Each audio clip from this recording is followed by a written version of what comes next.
दर्शकों नमस्कार। मेरा नाम है मनीष कुमार सिंह और आप देख रहे हैं 4 पीएम महाराष्ट्र। आपका स्वागत है। दोस्तों, क्या महाराष्ट्र की सरकार, महायुति सरकार, फडणवीस सरकार सामाजिक ताने-बाने को कमजोर करने का काम कर रही है? क्या समाज में विभाजन का काम कर रही है? ये सवाल शरद पवार ने उठाया है। आपको बता दें कि शरद पवार की एनसीपी इन दिनों लगातार फडणवीस सरकार पर हमलावर है और ऐसे में शरद पवार ने खुद फडणवीस सरकार पर, महायुति सरकार पर हमला बोला है। शरद पवार ने महायुति सरकार पर महाराष्ट्र के सामाजिक ताने-बाने को कमजोर करने का आरोप लगाया है। पार्टी की एक बैठक में उन्होंने दावा किया कि राज्य सरकार सामाजिक विभाजन को बढ़ाने के लिए काम कर रही है। अब ऐसी बात शरद पवार ने क्यों कही होगी? अब ये सवाल उठने लगा। जाहिर तौर पर सबके ज़हन में अभी हाल ही में मराठा आरक्षण को हुए जो आंदोलन हुए थे उसको और ओबीसी समुदाय की नाराजगी को जोड़कर देखा जाएगा। अब बता दें आपको कि शरद पवार ने अपनी पार्टी के कार्यकर्ताओं से उसका मुकाबला करने का आह्वान किया कि ये जो काम चल रहा है इसको डट कर हमें मुकाबला करना है। उनकी टिप्पणी ऐसे समय में आई है जब कई ओबीसी, आदिवासी और बंजारा समुदाय के संगठन विरोध प्रदर्शन की चेतावनी दे रहे हैं। वे मांग कर रहे हैं कि राज्य सरकार मराठा आरक्षण और जो कार्यकर्ता है जो मराठा आरक्षण की आवाज उठाते रहते हैं मनोज जरांगे के आंदोलन के मद्देनजर जारी मराठा आरक्षण जो जीआर है उसको वापस ले ले। क्योंकि जब से जीआर सरकार की तरफ से दिया गया तब से लगातार प्रदर्शन की चेतावनी दी जा रही है। संगठनों ने दलील दी है कि मराठा समुदाय के सदस्यों को ओबीसी आरक्षण उपलब्ध कराने के लिए उन्हें कुणबी जाति प्रमाण पत्र करने की अनुमति देने के सिलसिले में हैदराबाद राजपत्र के कार्यान्वयन जो है उन्होंने अनुसूचित जातियों, अनुसूचित जनजातियों और अन्य पिछड़ा वर्ग जिसमें ओबीसी पर बहुत अधिक प्रभाव पड़ेगा। और शरद पवार ने कहा कि राजपत्र में बंजारा समुदाय को अनुसूचित जनजाति का दर्जा दिया गया है। वे भी आरक्षण की इसी तरह की मांग कर रहे हैं। उन्होंने बताया कि मराठा आरक्षण और ओबीसी के लिए बनी मंत्रिमंडल उप समितियों में केवल इन्हीं समुदायों के मंत्री शामिल हैं। अब दावा किया गया है कि पहले कभी भी जाति, समुदाय के आधार पर कोई सरकारी समिति गठित नहीं की गई। ऐसा लगता है कि सरकार मुद्दों को सुलझाना नहीं चाहती, वह सामाजिक ताने-बाने को कमजोर करने की कोशिश कर रही है। ये बात शरद पवार ने दोस्तों कही है और फडणवीस सरकार पर जबरदस्त तरीके से निशाना साधा है। अब पिछले कुछ दिनों से लगातार महाराष्ट्र में जो परिस्थितियां बनी हुई हैं, जो सिचुएशन बनी हुई है उसको देख करके उद्धव ठाकरे की शिवसेना और शरद पवार की एनसीपी दोनों तरफ से फडणवीस सरकार पर हमले हो रहे हैं। मुंबई में जब जरांगे पाटिल मुंबई जब पहुंचे थे, उन दिनों आपने पूरी तस्वीर देखी होगी कि दक्षिण मुंबई में क्या हालात थे उस समय। कानून व्यवस्था की पोल किस तरीके से खुली थी, वहां पे लॉ एंड ऑर्डर मेंटेन करने की जिम्मेदारी जो है वो गृह मंत्री और महाराष्ट्र के सीएम और गृह मंत्रालय सब कुछ उनके अंदर आता है। फडणवीस जो देवेंद्र फडणवीस है उनके अंदर। अब ऐसे में किस तरीके से वहां पर चारों तरफ लोग फैले हुए थे, भारी संख्या में वहां पर मराठा आरक्षण के तमाम जो लोग हैं वो पहुंचे हुए थे। बॉम्बे हाईकोर्ट को जो है उस पर बयान देना पड़ा। और तो और सियासत बहुत ज्यादा तेज हो गई थी।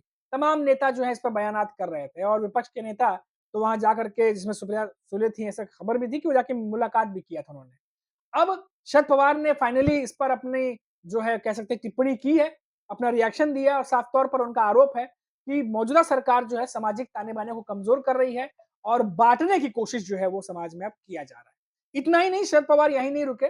प्रधानमंत्री नरेंद्र मोदी के मणिपुर दौरे को लेकर के जिस तरीके से सियासी गलियारों में चर्चा जारी है, ऐसे ही शरद पवार जो एनसीपी के प्रमुख हैं, उन्होंने पीएम दौरे को लेकर के कुछ सवाल पूछे और प्रतिक्रिया भी दी। उन्होंने कहा कि ये मांग की जा रही थी कि प्रधानमंत्री मोदी मणिपुर का दौरा करें। ये अच्छा है कि वहां गए। मणिपुर काफी वक्त से जातीय हिंसा से जूझ रहा है। पीएम मोदी शनिवार 13 सितंबर को मणिपुर दौरे पहुंचे। इस दौरान उन्होंने राज्य को विकास की एक बड़ी सौगात दी जिसकी खबरें लगातार चल रही हैं। कई जगह शिलान्यास करने गए थे। अब कहा जा रहा है कि ये तमाम चीजें अब की जा रही हैं जब ऐसे समय में जब भारत देश में अलग-अलग मुद्दे जो है मुंह फाड़ कर खड़े हैं और उनसे ध्यान भटकाने के लिए विपक्ष का आरोप है कि ये तमाम चीजें की जा रही हैं। असल में जब जाना चाहिए था तब पीएम मोदी नहीं गए, बहुत देर कर दी मणिपुर जाते-जाते। ऐसा विपक्ष का आरोप है। अब दोस्तों पीएम मोदी के इस मौके पर कई सारी योजनाओं का शिलान्यास किया जैसा कि कहा जा रहा है। अब शरद पवार जो है और वरिष्ठ नेता है, महाराष्ट्र में चाणक्य कहे जाते हैं। ऐसा ही नहीं, हर एक बयान के पीछे कोई ना कोई वजह होती है। उन्होंने भी इस पर रिएक्शन दिया और साथ ही साथ जो विधायक है जयंत पाटिल, उन्होंने रविवार को प्रधानमंत्री नरेंद्र मोदी के मणिपुर दौरे पर तंज कस दिया। जयंत पाटिल ने कहा कि जब मणिपुर में हिंसा हो रही थी तब पीएम मोदी को वहां जाना चाहिए था। अगर पीएम तब जाते, तब जब मणिपुर जल रहा था, जब आत्महत्याएं और बलात्कार जैसी घटनाएं सामने आ रही थी, तो ये ज्यादा उचित होता। अब जयंत पाटिल ने आगे कहा कि पीएम मोदी का मणिपुर दौरा बहुत देर से हुआ। हालांकि उन्होंने ये भी कहा कि देर से ही सही उनका जाना तो हुआ, लेकिन मुझे लगता है कि उन्हें पहले जाना चाहिए था। तो अब तमाम जो विपक्ष के नेता हैं, वो ये सवाल खड़े कर रहे हैं कि पीएम मोदी देर से क्यों गए। अब एनसीपी, जो एसपी शरद चंद्र पवार की जो पार्टी एनसीपी, उनके नेता हैं जयंत पाटिल, उन्होंने आगे उम्मीद जताई है कि प्रधानमंत्री अब सभी जरूरी फैसले लेंगे जिससे मणिपुर के हालात सामान्य हो। उन्होंने कहा कि वर्तमान हालात को देखते हुए उन्हें भरोसा है कि पीएम वहां के तमाम मुद्दों को लेकर उचित कदम उठाएंगे। पहले ऐसी चीजें ना ही हो तो ज्यादा बेहतर है। अब ये तमाम चीजें विपक्ष की तरफ से कही जा रही हैं। आपको बता दें दोस्तों कि महाराष्ट्र में इन दिनों जो फडणवीस सरकार है वो बीच में फंसी हुई है। एक तरफ ओबीसी समुदाय है, एक तरफ मराठा आरक्षण।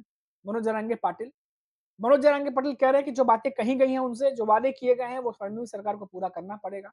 इधर छगन भुजबल कैबिनेट में मंत्री हैं, ओबीसी समुदाय का बड़ा चेहरा है।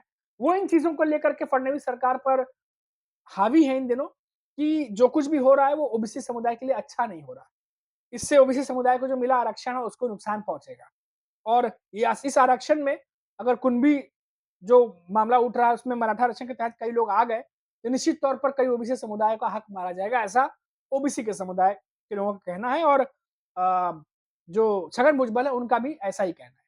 इसीलिए कहा जा रहा है कि फडणवीस सरकार जो इस समय दो धारी तलवार पर एक तरीके से कह सकते हैं कि खड़ी, एक तरफ कुआं एक तरफ खाई है, क्योंकि कोई भी गलत फैसला जो है वो महायुति सरकार को नुकसान पहुंचा सकता है, क्योंकि बहुत संवेदनशील मुद्दा है, काफी समय से चल रहा है। मराठा आरक्षण, क्योंकि आपने 4 PM पे देखा था, हमने खुद ग्राउंड लेवल पर उतर करके रिपोर्टिंग की थी और एक एक चीज दिखाई दी कि किस तरीके से मराठा आरक्षण को लेकर के जो मराठा वर्ग है उनमें गुस्सा भी है और एक तरीके से पेशेंस जो है उनका जवाब दे रहा था, क्योंकि कई लोगों ने खुद कहा कि उन्होंने बीजेपी को वोट किया था, महायुति को वोट किया था, और उसके बाद अगर इस तरीके की चीजें होती हैं, उनके साथ नाइंसाफी होती है, तो जाहिर तौर पर उनका जो आंदोलन था वो और तीव्र हो सकता था।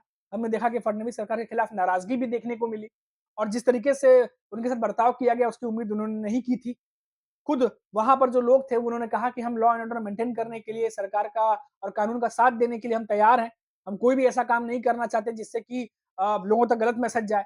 लेकिन जिस तरीके से कुछ चैनलों के द्वारा गलत प्रचार प्रसार किया गया, क्योंकि जब लोग इकट्ठा होते हैं भारी मात्रा में, जब इतने बड़ी भारी मात्रा में लोग इकट्ठा होते हैं, तो कुछ लोग बस में भी जाएंगे, कुछ लोग इधर उधर, क्योंकि एक जगह जाना पॉसिबल नहीं होता।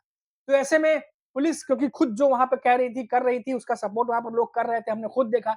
इसके बावजूद भी गलत तरीके से जो मराठा आरक्षण था उसके बारे में कई सारी गलत अफवाहें फैलाई गई, ऐसा नहीं कह सकते कि सारी खबरें गलत थी, लेकिन कुछ खबरें जानबूझ करके फैलाई गई गलत तरीके से। तो ये भी चीजें देखने को मिली और इन्हीं सब वजहों की वजह थी कि मराठा आरक्षण को लेकर के जो लोग पहुंचे थे मुंबई, उनमें गुस्सा था, आक्रोश भी था इन चीजों को लेकर के। तो अब ऐसे में बहुत सारी चीजें हैं कि एक तरफ मराठा आरक्षण है, उनका भी देखना है कि वो भी बुरा ना माने, एक तरफ ओबीसी समुदाय है जहां पर पहले से ही छगन भुजबल और बाकी ओबीसी नेताओं के तेवर गर्म है, चाहे वो सत्ता में बैठे ओबीसी नेता हो, चाहे विपक्ष में बैठे नेता हो। लेकिन ओबीसी वाले मामले पर दोनों एक हो गए हैं, जो विपक्ष में बैठे नेता है और जो सत्ता में बैठे नेता है वो भी। और इसीलिए कहा जा रहा है कि ये मामला जो है फडणवीस सरकार के लिए काफी ज्यादा तीखा, पेचीदा बनता चला जा रहा है। तो ये थी शरद पवार ने जो आज रिएक्शन दिया था, उसकी खबर हमने आप तक पहुंचा दी। अभी के लिए इतना ही। आप देखते रहिए 4PM महाराष्ट्र। लौटेंगे तो बात करेंगे फिर किसी बड़ी खबर पर। नमस्कार।